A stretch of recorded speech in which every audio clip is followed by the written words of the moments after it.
to you by Sensodent K। अभी लेके आए सेंसोडेंट के। टूथ का करंट गॉन तो लाइफ का करंट ऑन। दिल्ली के मुख्यमंत्री अरविंद केजरीवाल से जुड़े मामलों पर राजधानी की दो अलग अलग अदालतों में सुनवाई चल रही है, हाई कोर्ट और राउज एवेन्यू कोर्ट। दोनों अदालतों में 3 अप्रैल को कुछ अहम टिप्पणियां हुई। क्या कहा केजरीवाल ने, ईडी ने क्या कहा, और क्या केजरीवाल ने इस पूरे केस में एक लूज पॉइंट छोड़ दिया है, इसे ईडी ने आज मौका मिलते ही कोर्ट के सामने रख दिया। या फिर इसे इस तरह से देखें कि ये आम आदमी पार्टी की एक सोची समझी रणनीति है। ये सब कुछ बताएंगे। नमस्कार, स्वीकार कीजिए, अपन कुलदीप हैं और आप देखना शुरू कर चुके हैं दी लल्लन टॉप शो। पहले दिल्ली हाई कोर्ट चलते हैं। केजरीवाल ने गिरफ्तारी और रिमांड को जो चुनौती दी थी, उस पर सुनवाई यहां जस्टिस स्वर्णकांता शर्मा की अदालत में हुई। केजरीवाल की ओर से पेश हुए सीनियर एडवोकेट अभिषेक मनु सिंघवी और एडवोकेट विक्रम चौधरी, ईडी की तरफ से additional solicitor general SV Raju, जिनका नाम आप लगातार इस केस में सुनते हुए आ ही रहे हैं। पक्ष रखने के लिए पहले मौका मिला अभिषेक मनु सिंघवी को और उन्होंने लंबी बात रखी। उन्होंने कहा कि लॉर्डशिप में 7-8 पॉइंट आज अदालत के सामने रखना चाहूँगा। सिंघवी ने कौन से ये पॉइंट्स रखे, हमको उसके संक्षेप में बता देते हैं, उसके मीनिंग, उसका अर्थ जो था। पहला पॉइंट ये था कि लेवल प्लेइंग को ध्यान में रखते हुए ये बहुत इंपॉर्टेंट केस है। ये सिर्फ शब्दों का एक युग्म नहीं है, इसमें 3 कंपोनेंट शामिल हैं: स्वतंत्र और निष्पक्ष चुनाव, लोकतंत्र और बेसिक ढांचा। बेसिक ढांचे से उनका मतलब था संविधान का मूलभूत ढांचा। दूसरा पॉइंट अभिषेक मनु सिंघवी ने रखा कि केजरीवाल की गिरफ्तारी से ये तय हो गया है कि वो लोकतांत्रिक गतिविधियों में शामिल नहीं हो पाएंगे, तो उनको और उनकी पार्टी को चुनाव से पहले अलग थलग करने की कोशिश हो रही है। गिरफ्तारी के पीछे का मकसद असंवैधानिक है। तीसरा पॉइंट ये कि बार बार ये कहना कि ईडी के समन का जवाब नहीं दिया गया, ये रेड हेरिंग है। हर बार लिखित में जवाब दिया गया है। यहाँ सिंघवी ने जो अंग्रेजी का मुहावरा रेड हेरिंग यूज किया है, इसका अर्थ होता है कि एक किस्म से गुमराह करने वाली बात, एक झूठा सबूत या झूठी बात जो ध्यान भटकाने के लिए इस्तेमाल की जाती है। अक्सर जासूसी कहानियों में इसका इस्तेमाल किया जाता है। चौथा पॉइंट, PMLA में जमानत मिलने की शर्तें बहुत ज़्यादा हैं, इसलिए ज़रूरी है कि अरेस्ट करने से पहले भी उतनी ही जांच परख कर ली जाए। पांचवा पॉइंट उन्होंने रखा कि अंग्रेजी में एक कहावत है, if I am I can do anything, यानी आपके पास ताकत है तो सिर्फ इस आधार पर आप कुछ भी नहीं कर सकते हैं। गिरफ्तारी के पीछे का मकसद है अरविंद केजरीवाल को अपमानित करना, ये उन्होंने कहा। छठा पॉइंट कि क्या केजरीवाल कहीं भाग रहे हैं, क्या वो सबूतों को प्रभावित कर रहे हैं, और अगर करना होता तो 1.5 साल में कर सकते थे, आप तो स्टेटमेंट भी रिकॉर्ड कर चुके हैं। और सिंघवी का 7वां पॉइंट था कि ईडी की रिमांड एप्लीकेशन में लिखा है कि केजरीवाल की रिमांड ली जा रही है क्योंकि वो केस में उनकी भूमिका के बारे में भविष्य में पता लगाना चाहते हैं। भविष्य में रियली, ये पूछा अभिषेक मनु सिंघवी ने। इसके बाद ASG SV राजू को बोलना था, लेकिन कोर्ट में एक छोटा सा कन्फ्यूजन हो गया। SV राजू ने कहा कि हमारे पास केजरीवाल की याचिका की सही कॉपी नहीं है, गलत कॉपी के आधार पर मैं जवाब कैसे दूं। इसके बाद कोर्ट ने याचिका की दोनों कॉपियां देखी, एक जो सिंघवी के पास थी और एक जो राजू के पास थी। दोनों कॉपियों में 8 पन्नों का अंतर था। SV राजू ने कहा कि अब सुनवाई कल होनी चाहिए क्योंकि हमें गलत कॉपी दे दी गई है। अदालत ने सिंघवी से पूछा कि ये कैसे हुआ, तो सिंघवी ने कहा कि हमने तो ईडी को नई कॉपी दी थी, इनके यानी कि SV राजू के जूनियर ने इनको गलत कॉपी थमा दी। फिर कोर्ट ने दोनों कॉपियों का मिलान कराया और कार्रवाई आगे बढ़ी, लेकिन SV राजू ने यहाँ से बात आगे नहीं बढ़ाई क्योंकि वो नई कॉपी देख रहे थे। तो अभिषेक मनु सिंघवी ने ही दोबारा अपनी बात रखनी शुरू कर दी और हैदराबाद के बिजनेसमैन P शरदचंद्र रेड्डी का मामला उठाया। क्या है ये मामला? रेड्डी को 10 नवंबर 2022 को ईडी ने इसी शराब नीति केस में मनी लॉन्ड्रिंग के आरोप में गिरफ्तार किया था। आरोप लगा था उस समय कि रेड्डी उस साउथ ग्रुप का हिस्सा थे जिसने कथित तौर पर आम आदमी पार्टी को 100 करोड़ रुपए दिए थे और इसका इस्तेमाल पार्टी ने गोवा चुनाव में किया। दिल्ली हाई कोर्ट ने 9 मई 2023 को रेड्डी को मेडिकल ग्राउंड्स पर जमानत दे दी। 1 जून 2023 को रेड्डी सरकारी गवाह बन गए, केजरीवाल के खिलाफ बयान दिया, जिसके आधार पर ईडी ने आरोप लगाया है कि इस कथित स्कैम में केजरीवाल किंग पिन थे। रेड्डी की बात सिंघवी ने अदालत के सामने रखी, कहा कि रेड्डी के 13 बयान ईडी ने लिए, 11 बयान में केजरीवाल का नाम नहीं है। 2 बयान के आधार पर एक सिटिंग CM को गिरफ्तार कर लिया गया। इसके बाद SV राजू बात रखना शुरू करते हैं और 3 खास बातें वो कहते हैं। पहली बात ये कहते हैं कि हम आम आदमी पार्टी की कुछ संपत्तियां सीज करना चाहते हैं। अब आप दिक्कत देखिए, अगर हम ऐसा करते हैं तो ये कहेंगे कि चुनाव के समय ये सब किया, अगर हम नहीं करते हैं तो ये कहेंगे कि सबूत कहाँ है। दूसरी बात, ये अरविंद केजरीवाल की तीसरी रिमांड है। पहली रिमांड तो 28 मार्च को ही खत्म हो चुकी है। उन्होंने चुनौती भी पहली रिमांड को ही दी है, दूसरी और तीसरी रिमांड को उन्होंने चुनौती नहीं दी। बल्कि उन्होंने तो कोर्ट में ये तक कहा कि वो रिमांड का विरोध नहीं कर रहे। उन्होंने तो ये भी कह दिया कि प्लीज़ रिमांड मी कोर्ट में। तीसरी बात ये कही एसवी राजू ने कि अगर एक अपराध हुआ है तो पूरी पार्टी जेल जा सकती है, लेकिन मुख्यमंत्री नहीं जा सकता क्योंकि चुनाव आ रहे हैं। आप देश को लूटें लेकिन आपको कोई हाथ नहीं लगा सकता क्योंकि चुनाव आ रहे हैं। आप कह रहे हैं कि आपकी गिरफ्तारी से देश का संवैधानिक ढांचा टूट जाएगा। ऐसा कैसे? मान लीजिए एक राजनेता है जो आतंकवादी है, तो क्या आपको सिर्फ इसलिए गिरफ्तार नहीं करेंगे क्योंकि चुनाव आ रहे हैं? हम अंधेरे में तीर नहीं चला रहे। हमारे पास व्हाट्सएप चैट, हवाला ऑपरेटर्स के बयान और इनकम टैक्स का डेटा भी है, ये एसवी राजू ने कहा कोर्ट में। यहाँ सबसे अहम है ईडी की दूसरी दलील कि केजरीवाल खुद अपनी रिमांड का विरोध नहीं कर रहे हैं, तो हम क्या करें? और ईडी की ये बात ठीक भी है क्योंकि जब 28 मार्च को रिमांड बढ़ाने या न बढ़ाने पर कोर्ट में सुनवाई हो रही थी तो केजरीवाल की तरफ से वास्तव में इसका विरोध नहीं किया गया।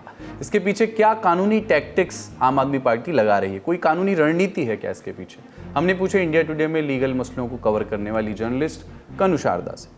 देखिए, आज जब दिल्ली हाई कोर्ट में सुनवाई हुई तो यही जो मूल प्रश्न है जो आपने मुझसे पूछा, उसी का जवाब जो है ईडी के वकीलों ने दिया। ईडी के वकीलों का ये कहना है कि हमने ये बात इसलिए अपने एफिडेविट में हाई कोर्ट के सामने रखी क्योंकि उन्होंने सिर्फ एक रिमांड ऑर्डर चैलेंज किया है, बल्कि उनके उस रिमांड ऑर्डर के बाद 2 और रिमांड ऑर्डर भी चैलेंज किए जा चुके हैं, मतलब पास किए जा चुके हैं निचली अदालत द्वारा। तो वो दोनों ऑर्डर भी चैलेंज क्यों नहीं किए केजरीवाल ने?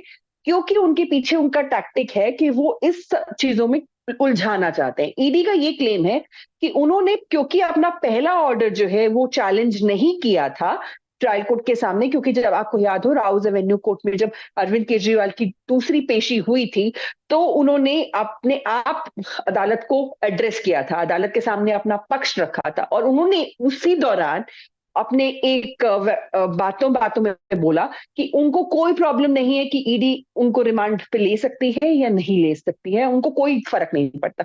ईडी ने उसी स्टेटमेंट का हवाला देते हुए अपने एफिडेविट में आज इस बात का जिक्र किया।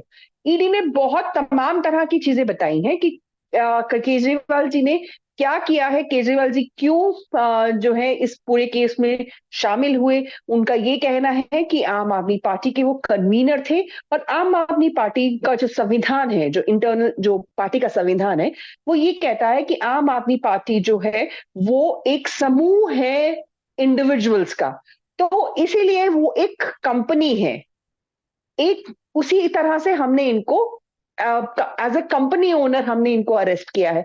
उन्होंने ये भी बताया कि मनी ट्रेल जो है वो कंप्लीटली एस्टैब्लिश्ड है, उनके पास पूरे दस्तावेज हैं। उन्होंने ये भी बताया कि मोबाइल फोन के डेटा भी है उनके पास, और उन्होंने ये अपने आप को ये कहते हुए आज डिफेंड किया कि इस स्टेज पे इन्वेस्टिगेशन बहुत इनिशियल स्टेजेस पे है, इसीलिए इस टाइम पे ना केजरीवाल जी को रिलीज किया जाए और ना ही ये बोला जाए कि हमने इस टाइम पे अरेस्ट इसलिए किया है क्योंकि इलेक्शंस है, क्योंकि ऐसा कुछ नहीं है। क्राइम जब भी होता है अरेस्ट तभी होगा, ऐसा नहीं है कि हम कभी भी जाके किसी को कभी भी अरेस्ट कर लें, और इलेक्शंस का जो एलिगेशन है वो सरासर गलत है। या फिर कानून से इतर इसके पीछे आम आदमी पार्टी का कोई पॉलिटिकल गेम प्लान है, कोई राजनीतिक रणनीति का तो हिस्सा ये नहीं है? हमने पूछा इंडिया टुडे के पॉलिटिकल जर्नलिस्ट कुमार कुणाल से। देखिए, जेल जाना पॉलिटिकल माइलेज बन पाएगा ये तो लगता है कि हाँ कुछ हद तक सही है, लेकिन इसलिए केजरीवाल ने अपनी रिमांड का विरोध नहीं किया, ये भी थोड़ी सी अतिशयोक्ति लगती है। क्योंकि जो अरविंद केजरीवाल और उनका कैंपेन चल रहा था काफ़ी दिनों से कि वो जेल जा सकते हैं, वो इस बात पर आधारित था कि कई सारे सीनियर लीडर पहले ही जेल जा चुके हैं, जैसे कि मनीष सिसोदिया, संजय सिंह या फिर सत्येंद्र जैन, वो जेल जा चुके हैं। तो ये जाहिर सी बात थी कि ईडी उसके मुख्य तौर पर अरविंद केजरीवाल को शायद जेल भेजना चाहती थी, ऐसा पार्टी का मानना था, और इसीलिए इस तरीके के पूरे कैंपेन चल रहे थे काफ़ी दिनों से।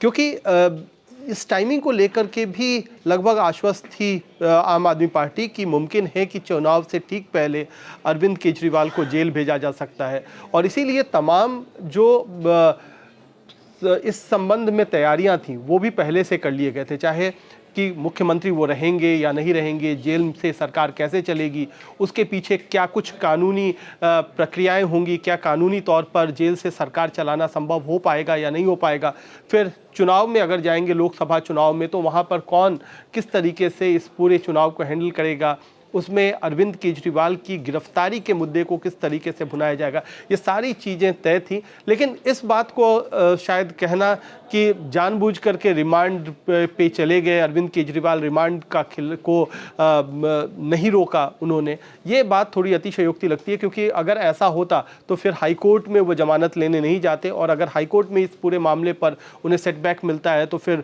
सुप्रीम कोर्ट नहीं जाएंगे। तो जाहिर सी बात है कि अरविंद केजरीवाल को किसी भी हालत में आम आदमी पार्टी सलाखों के अंदर नहीं रखना चाहेगी। अगर उसे सहानुभूति भी मिलनी होगी तो गिरफ्तारी से जितना हासिल हो चुका है, शायद वो चुनाव में अभी बाहर आने पर भी उन्हें वो सहानुभूति मिलती रहेगी। सारी दलीलों को सुनने के बाद अदालत ने केजरीवाल को कोई भी राहत देने से इनकार कर दिया, यानी उनकी गिरफ्तारी को रद्द नहीं किया गया है। फैसले पर ज्यादा जानकारी दे रही हैं कनु शारदा। देखिए, अभी मामला जो है आज दोनों पक्षों की तरफ से पूरी दलीलें सुनी गई। पहले अभिषेक मनु सिंघवी जो केजरीवाल जी के लिए अपेयर हो रहे थे, उन्होंने अपना पक्ष रखा, उन्होंने कई तरह की दलीलें रखी कि क्या सब चेंज हुआ है कुछ दिनों में। उन्होंने संजय सिंह की बेल का हवाला भी दिया आज हाईकोर्ट के सामने। उसके बाद एएसजी एसवी राजू जो कि ईडी के वकील थे, उनकी काफी लंबी दलीलें चली। उन्होंने बताया कि ईडी के पास क्या सबूत है, क्या साक्ष्य हैं और क्या सब चीजें हैं उनके पास, जिसके हिसाब से वो ईडी उनके पास केजरीवाल जी के खिलाफ अच्छा सबूत केस है। उन्होंने प्रूव करा, बताया डॉक्यूमेंट्स के जरिए कि उनके पास कितनी स्टेटमेंट्स हैं। उन्होंने ये बताया कितने एक्यूज ने उनके खिलाफ स्टेटमेंट दी और कितने एक्यूज ने क्या सब बोला। सब बातें अदालत के सामने रखी। अदालत ने भी कहा कि वो भी केस डायरी, केस फाइल जो है वो देखना चाहेंगी। तो ईडी अब उनको, दिल्ली हाईकोर्ट की जो जज है, उनको ये केस फाइल भी सौंपेगा। दूसरी तरफ से फिर ये मामले पे अभी मामला सुरक्षित रखा गया है। मामला सुरक्षित रखने का कारण ये होता है कि अदालत ने दोनों तरफ से सबकी दलीलें सुन ली। उसके बाद सबकी दलीलों को अदालत कंपाइल करेगी, फिर उस पे अपना जो व्यू होगा वो लिखा जाएगा। तो अभी के लिए ये कह सकते हैं कि हाँ, कोई रिलीफ नहीं है केजरीवाल जी को, पर ये भी कहना मुश्किल मतलब गलत होगा कि अभी उनको कोई झटका लगा है हाईकोर्ट से। क्योंकि देखिए, इंटरिम रिलीफ के लिए केजरीवाल जी यहाँ नहीं आए थे। इंटरिम रिलीफ के लिए पिछली हियरिंग में ही हाईकोर्ट ने साफ मना कर दिया था कि हम कोई इंटरिम रिलीफ नहीं देंगे। आज की जो हियरिंग थी वो बड़ी कानूनी मुद्दे पे थी कि क्या आप कैसे एक 2 साल पुराने क्राइम में इलेक्शंस के बीच में कैसे किसी सिटिंग सीएम को अरेस्ट कर सकते हैं। ये एक पॉलिटिकल वेंडेटा है, ये एक फ्रॉड है, ये आम आदमी पार्टी को खत्म करने की साजिश है। ये तमाम तरह के आर्ग्यूमेंट्स कोर्ट में आज भी हुए और पहले भी चलते आ रहे थे।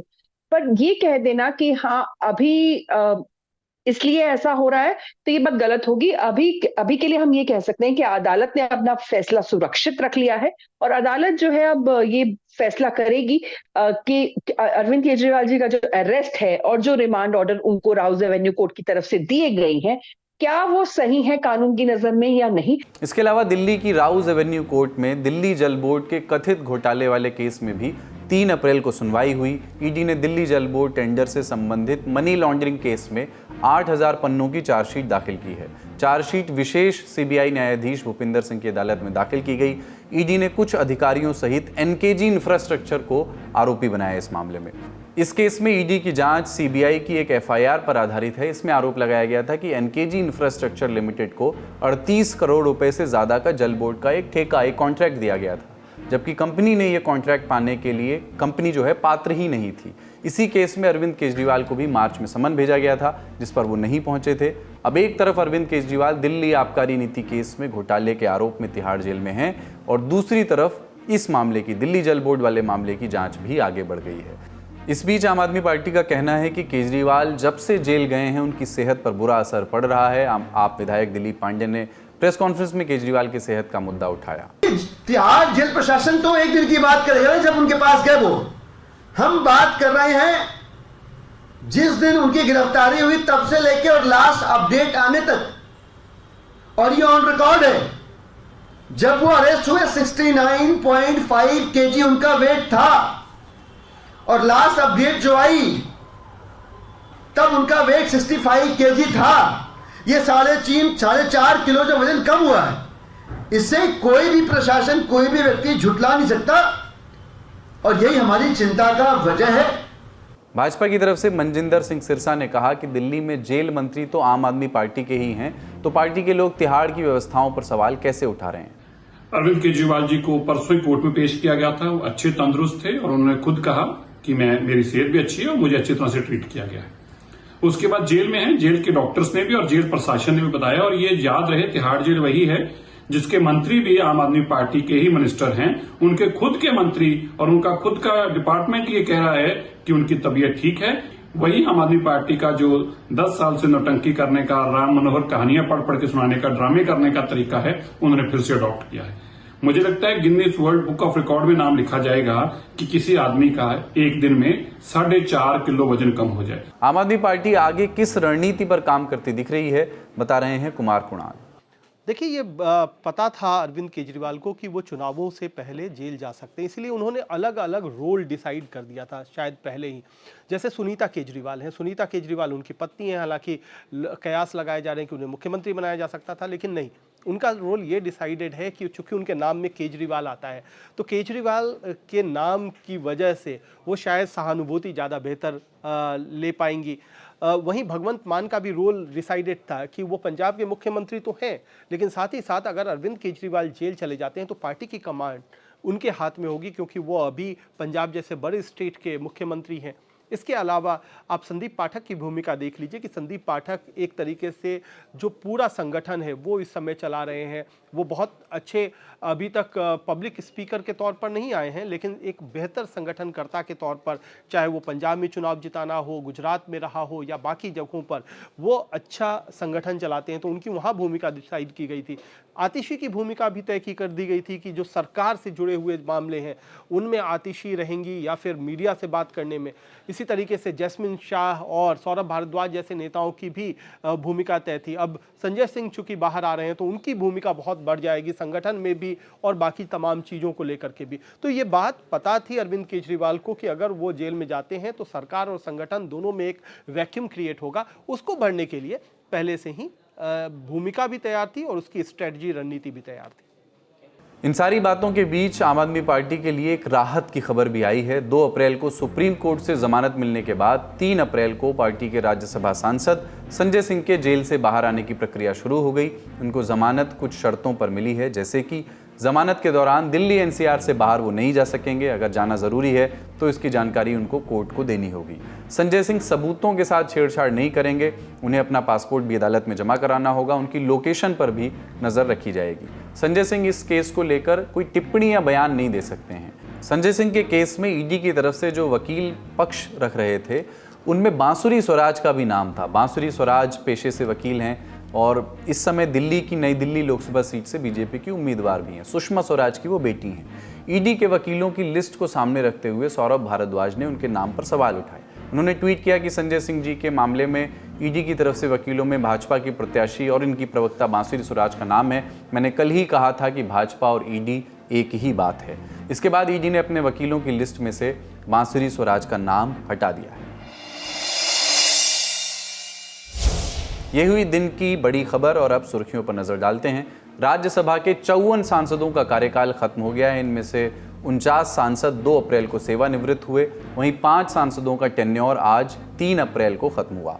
रिटायर होने वाले राज्यसभा सांसदों की लिस्ट में पूर्व प्रधानमंत्री मनमोहन सिंह समेत 9 केंद्रीय मंत्री भी हैं। उन मंत्रियों के नाम आपको बता देते हैं।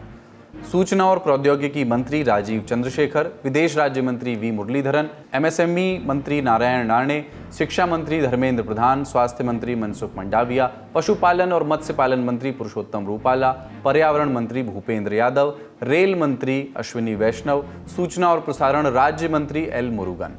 तो कुल 9 मंत्रियों का राज्यसभा का मौजूदा कार्यकाल खत्म हुआ है और इनमें से बीजेपी ने एल मुरुगन और अश्विनी वैष्णव को फिर से राज्यसभा भेज दिया है। बाकी मंत्री लोकसभा का चुनाव लड़ रहे हैं।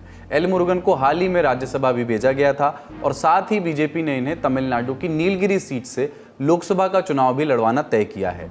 3 अप्रैल के रोज संसद भवन में राज्यसभा के जिन 12 नवनिर्वाचित सांसदों ने शपथ ली, उनमें एल मुरुगन भी शामिल थे। अब सवाल है कि जिन केंद्रीय मंत्रियों को राज्यसभा से कार्यकाल जिनका खत्म हो गया है, उनके मंत्री पद का क्या होगा, ये हमने पूछा एक्सपर्ट से। देखिए, 6 महीने तक जो है वो एक ऐसी व्यवस्था है कि अगर आप किसी भी सदन के सदस्य नहीं हैं तो भी आप 6 महीने तक जो है वो मंत्री पद पर रह सकते हैं। 6 महीने के अंदर आपको दोनों सदनों में से किसी एक सदन का सदस्य बनना पड़ता है, चाहे वो लोकसभा या राज्यसभा।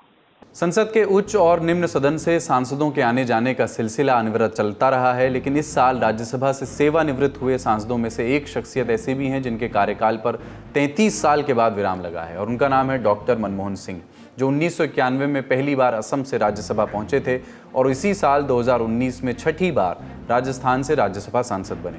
मनमोहन सिंह के सेवानिवृत्त होने पर कांग्रेस अध्यक्ष मल्लिकार्जुन खड़गे ने उन्हें एक लेटर लिखा, जिसकी शुरुआती पंक्तियों में उन्होंने लिखा, अब आप सक्रिय राजनीति में नहीं होंगे, लेकिन आपकी आवाज़ जनता के लिए लगातार उठती रहेगी। संसद को आपके ज्ञान और अनुभव की कमी खलेगी। मनमोहन सिंह की जगह कांग्रेस की पूर्व अध्यक्ष सोनिया गांधी पहली बार राज्यसभा पहुंचेंगी। 20 फरवरी को उन्हें राजस्थान से राज्यसभा के लिए निर्विरोध चुना गया था। किसी भी अन्य राजनेता की तरह मनमोहन सिंह के राज्यसभा में कार्यकाल का भी आकलन अलग अलग पैमानों पर किया जाता रहा है। अभी हम प्रधानमंत्री के तौर पर उनके कार्यकाल की बात नहीं कर रहे, लेकिन राज्यसभा सांसद के तौर पर हमें मनमोहन सिंह का व्हीलचेयर पर वोट डालने आना भी याद आता है, जिसका जिक्र हाल ही में प्रधानमंत्री नरेंद्र मोदी ने भी किया था और कहा था कि सांसद की कर्तव्य निष्ठा का ये बड़ा उदाहरण है। और अब दिन भर के लोकसभा चुनाव से जुड़े अपडेट्स की बारी। कांग्रेस नेता राहुल गांधी 3 अप्रैल को केरल के वायनाड पहुंचे और इस लोकसभा सीट से नॉमिनेशन फाइल किया, पर्चा दाखिल किया। उनके साथ प्रियंका गांधी पहुंची, केसी वेणुगोपाल भी पहुंचे। राहुल 2019 में भी वायनाड से लड़े थे चुनाव और जीते भी थे। इसके अलावा वो 19 में अमेठी से भी चुनाव लड़े थे, लेकिन वहां से राहुल गांधी को स्मृति ईरानी के हाथों हार का सामना करना पड़ा था। इस बार उन्होंने वायनाड से तो पर्चा भर दिया है, लेकिन अमेठी से राहुल गांधी लड़ेंगे कि नहीं लड़ेंगे ये अभी स्पष्ट नहीं हो पाया है। पर्चा दाखिल करने के बाद राहुल ने कहा कि इस बार लड़ाई है संविधान को बचाने की। अगली अपडेट भी कांग्रेस के कैंप से ही जुड़ी हुई है। ओलंपियन बॉक्सर विजेंद्र सिंह, जो पिछले कुछ बरसों से कांग्रेस में शामिल थे, उन्होंने पार्टी छोड़ दी है, भारतीय जनता पार्टी ज्वाइन कर ली है। उन्होंने नई दिल्ली में भाजपा मुख्यालय में पार्टी की सदस्यता ली। विजेंद्र 2019 में कांग्रेस में शामिल हुए थे। पार्टी ने उन्हें साउथ दिल्ली से लोकसभा चुनाव में उतारा था। हालांकि वो चुनाव विजेंद्र हार गए थे। उस चुनाव में जीत हुई थी बीजेपी से रमेश बिधूड़ी की। ये वही चुनाव थे जिसमें आम आदमी पार्टी की तरफ से इस सीट पर उतरे थे राघव चड्ढा, वो भी हार गए थे। विजेंद्र जाट समुदाय से आते हैं, ऐसे में लोकसभा चुनाव में वो पश्चिमी यूपी, दिल्ली और हरियाणा की कुछ सीटों पर असर डाल सकते हैं। दूसरी तरफ गृह मंत्री अमित शाह ने उत्तर प्रदेश के मुजफ्फरनगर में रैली की। सभा को संबोधित करते हुए अमित शाह ने कहा कि जो घमंडिया गठबंधन है वो कभी नहीं चाहता था कि अयोध्या में राम मंदिर बने।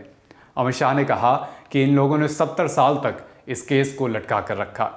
अमित शाह से पहले रालोद यानी आरएलडी के प्रमुख जयंत चौधरी ने भी सभा को संबोधित किया। मंच से जयंत चौधरी ने दुष्यंत कुमार की कुछ पंक्तियां भी पढ़ीं। पाँव ने बहुत कष्ट उठाए पर पाँव किसी तरह राह पर तो आए। जयंत ने अखिलेश यादव पर भी मंच से तंज कसा और कहा कि मैं पलटा नहीं हूं, इसको पटकनी देना कहते हैं। उत्तर प्रदेश से ही जुड़ी हुई बातों को आगे बढ़ाते हैं। बहुजन समाज पार्टी ने उत्तर प्रदेश में लोकसभा चुनाव के लिए प्रत्याशियों की तीसरी लिस्ट जारी कर दी है। इसमें कुल 12 नाम हैं। मुख्य नामों की बात करें तो लखनऊ से सरवर मलिक, कन्नौज से इमरान बिन जफर को टिकट दिया गया है, गाजियाबाद से नंद किशोर पुंडीर को और उन्नाव से अशोक कुमार पांडे को टिकट दिया गया है। लालगंज से उम्मीदवार हैं इंदु चौधरी।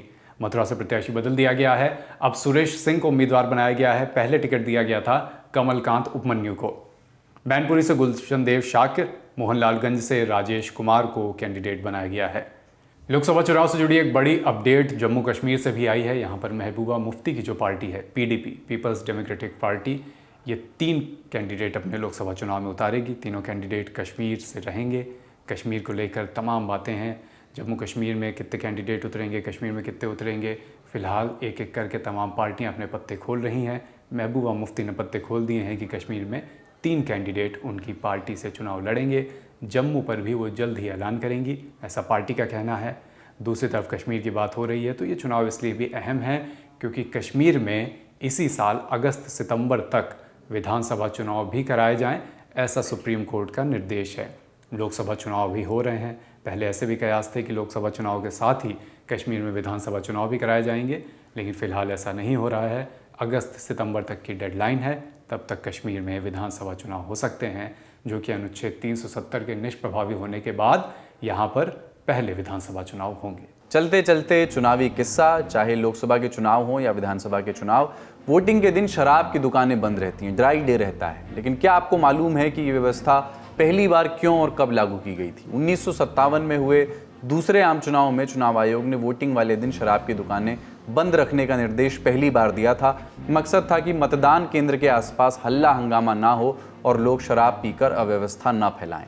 चुनाव में वोटिंग के दिन ड्राई डे रखने की ये व्यवस्था आज भी लागू है। आज का लल्लन टॉप शो यहीं तक। अपना और अपनों का ख्याल रखिए, देखते रहिए दी लल्लन टॉप। शुक्रिया, शुभ रात्रि।